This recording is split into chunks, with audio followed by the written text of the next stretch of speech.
আসসালামু আলাইকুম। শুরু হয়েছে বৃষ্টি। বৃষ্টি মানেই গ্রামের দুর্ভিক্ষ, বা গ্রামীণ পরিবেশে বৃষ্টি মানেই একটি কষ্টকর বিষয়।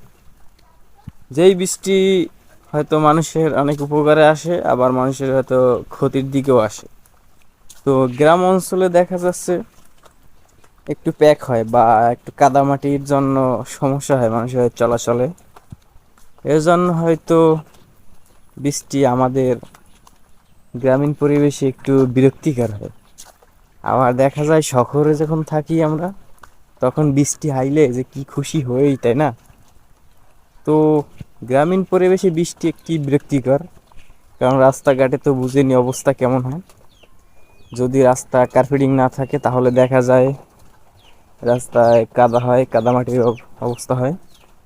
তো কাদামাটির কারণে চলাচল করতে পারা যাচ্ছে না এবং বিভিন্ন সমস্যার সম্মুখীন হতে হয়। বিশেষ করে মুরব্বী বা বৃদ্ধ যারা আছেন, এদেরকে চলাচল করতে অনেকটা ক্ষতি হয়। অনেকে দেখা যায় তো আচার খাইয়ে দাঁত তো ভাঙে বা হাত পায়ে ব্যথা পায়, তারপরে আরো এমনিতে মুরব্বী, তারপরে আরো অসুস্থ হয়ে পড়ে। তো এই হয়েছে বৃষ্টির দিনে এলাকার অবস্থা, তাই তো বুঝিনি। তো বর্তমানে আমাদের এদিকে বিলের অবস্থা দেখেন, পানি আর পানি লাগে যেন জনসমুদ্র। সমুদ্রেও তো হয়তো এরকম পানি হয় না। তো এখন দেখেন আমাদের এদিকে কৃষি কৃষিক্ষেত্রের যে বিল,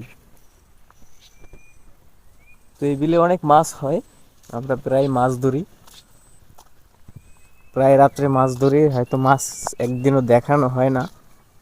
আর চাই না কোনো অর্জন বেশি মানুষের সামনে তুলে ধরতে, তো তাই মাছ সম্পর্কে আরো কিছু দেখাইনি। তো এই সব মিলিয়ে গ্রামের পরিবেশ তো বুঝেনি। হয়তো গ্রামে যতদিন আসি ততদিন আমাদের একটু বিরক্তিকর লাগবে, আবার শহরে যখন চলে যাব তখন দেখা যাবে এই গ্রামীণ পরিবেশকে আবার মিস করব। তখন মনে হবে এই শহরের চেয়ে গ্রামীণ পরিবেশটি আসলে অসাধারণ ছিল।